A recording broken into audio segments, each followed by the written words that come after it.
Hello guys, welcome back to my channel. आज के video में हम डिस्कस करेंगे अपनी एक्सरसाइज 7.6। इसका नाम क्या है आपका? Integration by parts.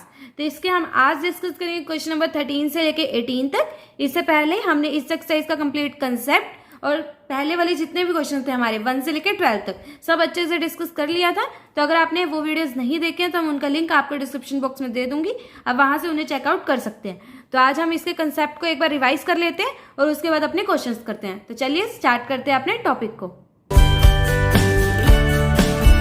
तो इंटीग्रेशन बाय पार्ट्स हम कब यूज करते हैं? जब आपके दो कोई डिफरेंट फंक्शंस होते हैं वो आपको प्रोडक्ट में गिवन होते हैं। तो एक तरह से आप इसे प्रोडक्ट रूल की तरह कह सकते हैं कि आपके कोई दो डिफरेंट फंक्शंस हैं, अगर वो प्रोडक्ट में आपको गिवन है तो आप इंटीग्रेशन बाय पार्ट्स का यूज कर सकते हैं। तो कैसे करते हैं इसका इंटीग्रेशन?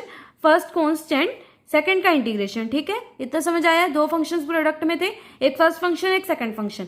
तो फर्स्ट फंक्शन को रखो कांस्टेंट, सेकंड फंक्शन का इंटीग्रेशन, माइनस इंटीग्रेशन और पीछे लिख दो dx। तो ये तीन चीजें याद रखना, माइनस इंटीग्रेशन का साइन और पीछे dx। अब बीच में क्या करना है आपको? इसका डेरिवेटिव, फर्स्ट का डेरिवेटिव, और यहाँ पे जो भी आपकी वैल्यू आएगी वो सेम टू सेम साथ में लिख देनी है। तो आगे आप फॉर्मूला अप्लाई करना है। कैसे फॉर्मूला अप्लाई करना है? फर्स्ट कॉन्स्टेंट सेकंड का integration minus integration of first का डेरिवेटिव सेकंड का इंटीग्रेशन इंटू dx। अब आगे देखते हैं, यही मैंने एक डेफिनेशन की फॉर्म में लिखा हुआ है। The integral of the product of two function is equals to first function into integral of second function minus integral of differential coefficient of first function into integral of second function. तो यही सब कुछ ऊपर definition की form में यहाँ पे लिखा हुआ है। अब देखते हैं हम कैसे चूज करेंगे आपका फर्स्ट फंक्शन कौन सा है और सेकंड फंक्शन कौन सा है। वैसे तो जो आपका फर्स्ट फंक्शन होता है वो फंक्शन होता है जो इजीली जिसको आप डिफरेंशिएट कर सको, और जो सेकंड फंक्शन होता है वो ऐसा फंक्शन होता है जिसको आप इजीली इंटीग्रेट कर सको। हम चूज कैसे करेंगे आपका फर्स्ट फंक्शन कौन सा और सेकंड कौन सा? इसके लिए हमारे पास रूल होता है आईलेट, ILATE। आई का मतलब इनवर्स ट्रिग्नोमेट्रिक फंक्शन, एल का मतलब लॉगरिथमिक फंक्शन, ए का मतलब अलजेब्रिक फंक्शन, टी का ट्रिग्नोमेट्रिक फंक्शन, ई का एक्सपोनेंशियल फंक्शन।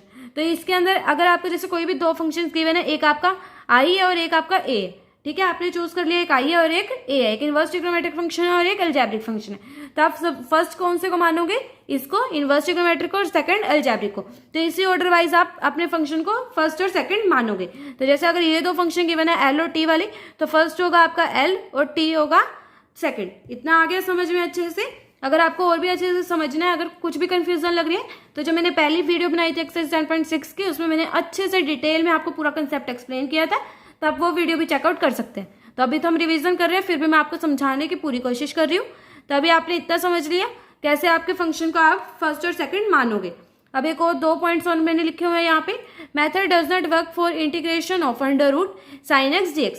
तो इसका मतलब क्या? ये भी तो आपके दो फंक्शन है, लेकिन आप इस मेथड का यूज नहीं कर सकते इसका इंटीग्रेट करने के लिए। क्यों नहीं कर सकते? क्योंकि ऐसा कोई भी फंक्शन एग्जिस्ट ही नहीं करता जिसको अगर आप डिफरेंशिएट करो तो आपके पास ये फंक्शन आ जाए। क्योंकि हमें पता है इंटीग्रेशन और डिफरेंशिएशन एक दूसरे के अपोजिट होते हैं। तो अगर ऐसा कोई फंक्शन है ही नहीं जिसको डिफरेंशिएट करें और ये आ जाए, तो इसका इंटीग्रेशन पॉसिबल ही नहीं है। तो आ गया इतना समझ? अब थर्ड करते हैं integration of x cos x dx। तो मैंने क्या बताने की कोशिश की है यहाँ पे, मैं सिर्फ ये फॉर्मूला अप्लाई करूंगी। देखना, अभी मैं डायरेक्ट फॉर्मूला लगा रही हूँ। देखो, फर्स्ट कांस्टेंट लिखना था, फर्स्ट कांस्टेंट कोस एक्स का इंटीग्रेशन। तो कोस एक्स का इंटीग्रेशन क्या होगा? साइन एक्स प्लस के। तो यही मेन चीज है जो मैं आपको यहाँ बताना चाहती हूँ, साइन एक्स प्लस के।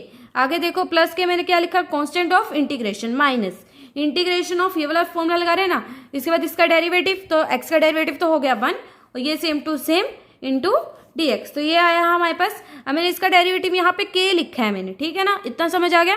अब ये मैंने यहाँ पे लिख दिया। अब इसका इंटीग्रेशन कैसे करेंगे? Minus integration of sine x dx minus integration of k dx। तो अलग अलग करके मैंने लिख दिया। इसका ये आया, इसका इंटीग्रेशन प्लस कोस एक्स, मतलब माइनस कोस एक्स आया तो माइनस माइनस हो गया प्लस, माइनस के एक्स प्लस सी। अब प्लस सी मैंने क्या लिखा? कॉन्स्टेंट ऑफ इंटीग्रेशन, इन दोनों को मैंने इंटीग्रेट किया तो एक कॉन्स्टेंट लिख दिया। अब मेरे कहने का मतलब क्या था? मैं इस पॉइंट को मैंने क्यों लिखा है यहाँ पे कि आपको यहाँ पे कोई भी कांस्टेंट लिखने की जरूरत नहीं है। क्यों जरूरत नहीं है? अगर आप ध्यान से अंदर मल्टीप्लाई करो, इसको चेक करो, क्या बनेगा? प्लस के एक्स और माइनस के एक्स, तो दोनों आपस में कैंसिल हो जाएंगे। तो मतलब आपको ये के लिखने की जरूरत ही नहीं थी। इसका आखिरी में आंसर जो आ रहा है वो हमारा सेम आएगा अगर आप प्लस के यहाँ पे लिखोगे चाहे आप नहीं लिखोगे। तो अब आपको क्या करना है पूरे इंटीग्रेशन में, मतलब इंटीग्रेशन बाय पार्ट्स में आपको अपनी पूरी इंटीग्रेशन सॉल्व करनी है और लास्ट में जो भी आंसर आएगा उसके साथ आपको एक कांस्टेंट ऐड कर देना है, क्योंकि आपकी कौन सी इंटीग्रेशन है? इनडेफिनेट इंटीग्रेशन है। तो चलिए अब स्टार्ट करते हैं अपने क्वेश्चन नंबर 13 से। तो क्वेश्चन नंबर 13 की स्टेटमेंट है हमारी integration of tan inverse x। तो करते हैं इसका integration of tan inverse x, इसका हमें इंटीग्रेट करना है। तो मैंने आपको कहा था कि इंटीग्रेशन बाय पार्ट से हम तभी इंटीग्रेट करते हैं जब आपको कोई दो फंक्शंस प्रोडक्ट में गिवन हो, लेकिन यहाँ पे तो एक ही फंक्शन है, तो सेकंड फंक्शन हम साथ में 1 ले सकते हैं, तो हमने 1 यहाँ पे लिख दिया। अब आपके दो डिफरेंट फंक्शंस हो गए। अब ध्यान से देखो ये कौन सा फंक्शन है आपका, इनवर्स ट्रिग्नोमेट्रिक फंक्शन। तो आई आ गया आपके पास, आई LATE में से आई आ गया, तो आई को हमने फर्स्ट प्रेफरेंस दे दी और ये अलजेब्रिक फंक्शन है तो इसे सेकंड प्रेफरेंस दे दी। अब अपना फॉर्मूला लगाते हैं। अगर आपको 12th तक क्वेश्चन अच्छे से आते हैं तो आपको फॉर्मूला की प्रैक्टिस होगी अच्छे से। तो अभी हम डायरेक्ट फॉर्मूला लगाते हैं। तो फर्स्ट कांस्टेंट, सेकंड का इंटीग्रेशन, तो 1 का इंटीग्रेशन क्या होगा x, ठीक है, माइनस इंटीग्रेशन और पीछे लिख दिया dx। अब बीच में क्या लिखना है, इसका डेरिवेटिव, tan इनवर्स x का डेरिवेटिव क्या होगा 1/1 प्लस एक्स स्क्वायर, और ये आपका सेम टू सेम बन गया फॉर्मूला। जितना अगर आपका फॉर्मूला बन गया तो समझ लीजिए आधा काम आपका यहीं पे कंप्लीट हो गया, क्योंकि इसके बाद आपका कुछ भी डिफिकल्ट स्टेप नहीं बचता है। उसके बाद आपको क्या करना है, देखो ये तो सॉल्व हो गया, सॉल्व करना है इसे, इसके इंटीग्रेशन को आपको सॉल्व करना है। क्या इंटीग्रेशन है, x/1 प्लस एक्स स्क्वायर, तो इसे आप सब्स्टिट्यूशन से सॉल्व कर सकते हो।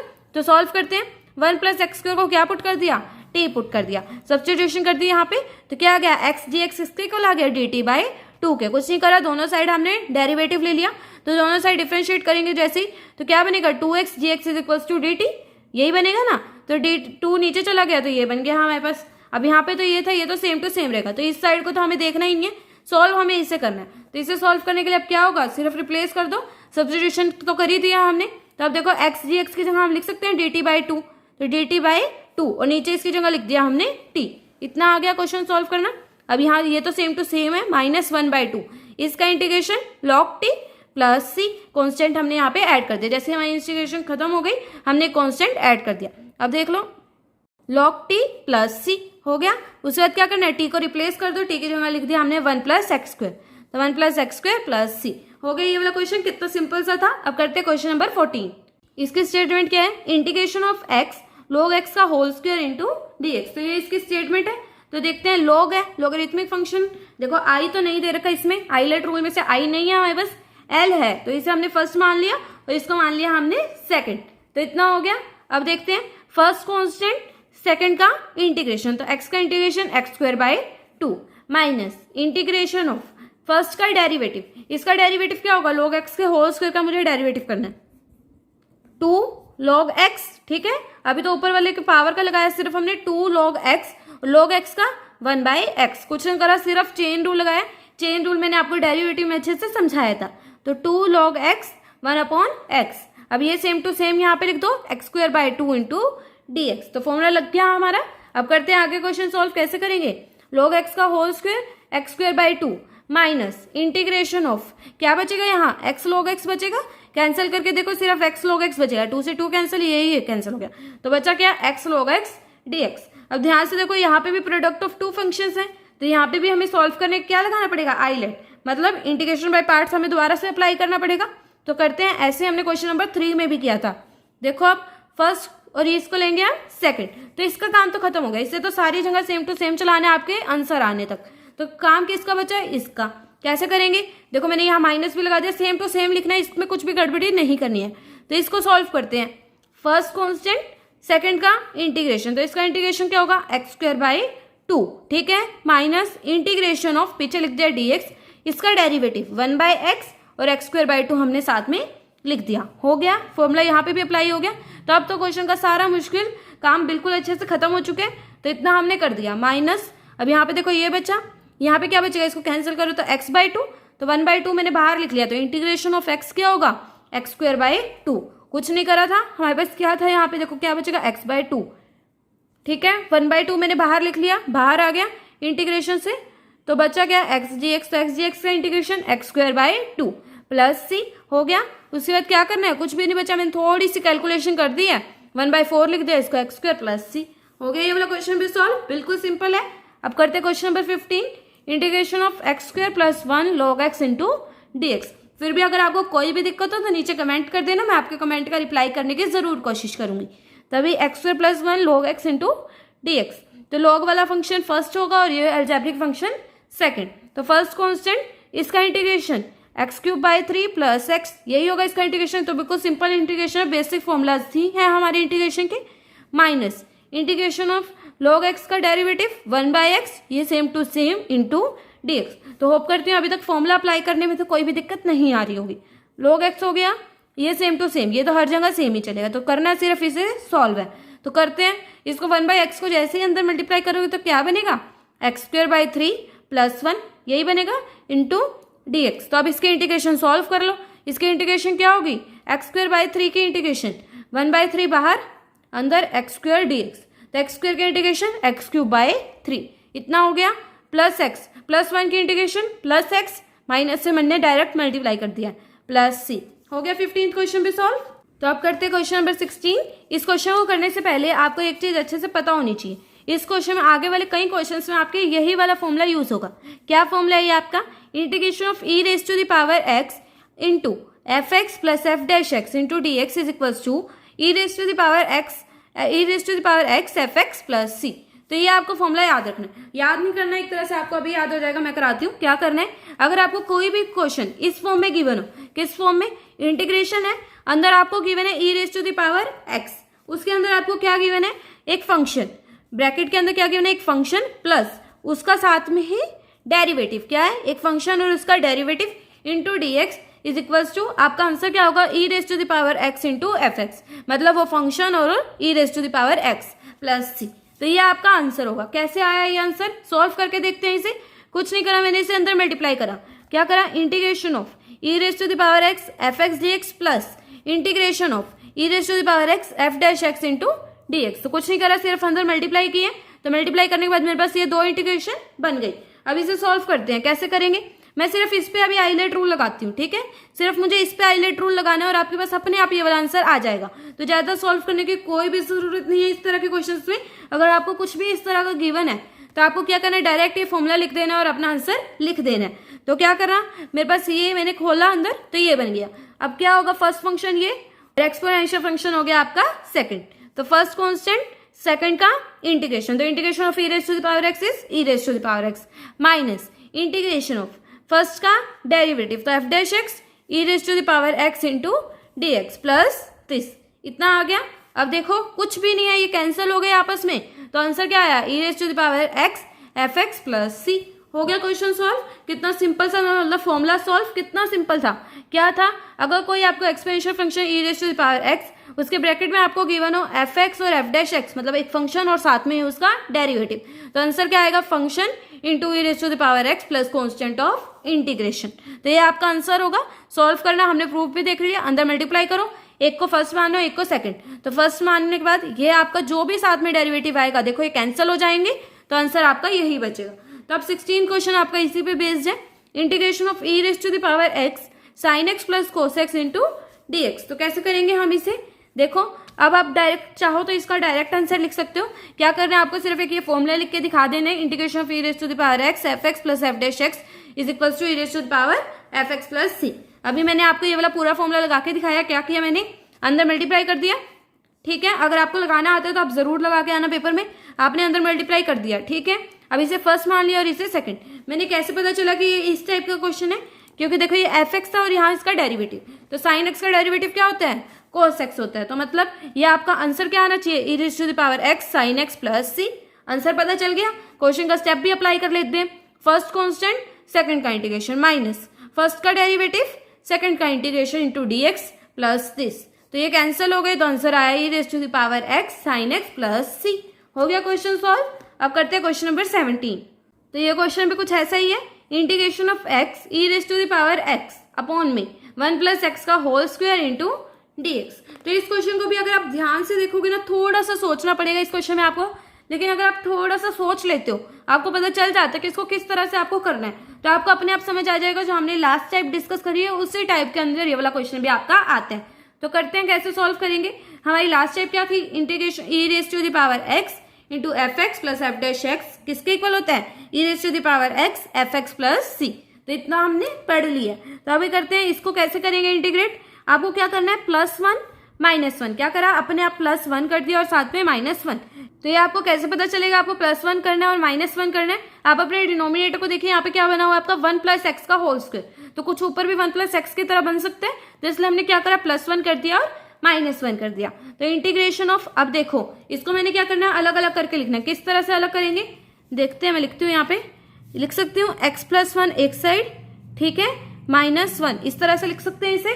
दोनों के नीचे भी लिख सकती हूँ 1 + x का होल स्क्वायर, 1 + x का होल स्क्वायर। अब पूरे के साथ एक साथ मल्टीप्लाई था e⁻x, तो मतलब मैं दोनों के साथ अलग अलग भी मल्टीप्लाई कर सकती हूँ। तो ये बन गया मेरे पास। तो इंटीग्रेशन ऑफ 1 + x अपॉन में 1 + x का whole square e⁻x into dx minus, देखो यही वाला है ना, e⁻x 1 + x का whole square into dx integration. तो आ गया। कैसे अलग अलग करना है, अपने डिनोमिनेटर को देख के 1 + x है तो 1 + x एक साइड लिख लिया, -1 एक साइड लिख लिया, ठीक है, यहाँ 1 आएगा ना, ठीक है ना। आ गया समझ इतना अच्छे से। अब आगे देखो कैसे सॉल्व करेंगे। इसके इंटीग्रेशन कैसे हो गई, कैंसिल हो गई, तो बचा 1/1 + x into e⁻x minus integration 1/1 + x का whole square e⁻x into dx। अब ध्यान से देखना ये कौन सी टाइप बनी है। अगर आप e⁻x यहाँ से कॉमन ले लो, क्या करा, e⁻x कॉमन ले लो। अगर आपने नहीं भी लिया तो भी आप ये देखो, मैंने आपको कौन सी टाइप बताई थी, तो क्या आंसर आएगा इसको करने पे, integration of e⁻x fx + c। तो ये आंसर आएगा हमारे पास अगर हम इसे सॉल्व करेंगे। तो ये टाइप हमने करी थी। तो अभी आप ध्यान से देखो यहाँ पे कौन सी टाइप बन रही है, इसको इस तरह से लिख सकते हैं ना,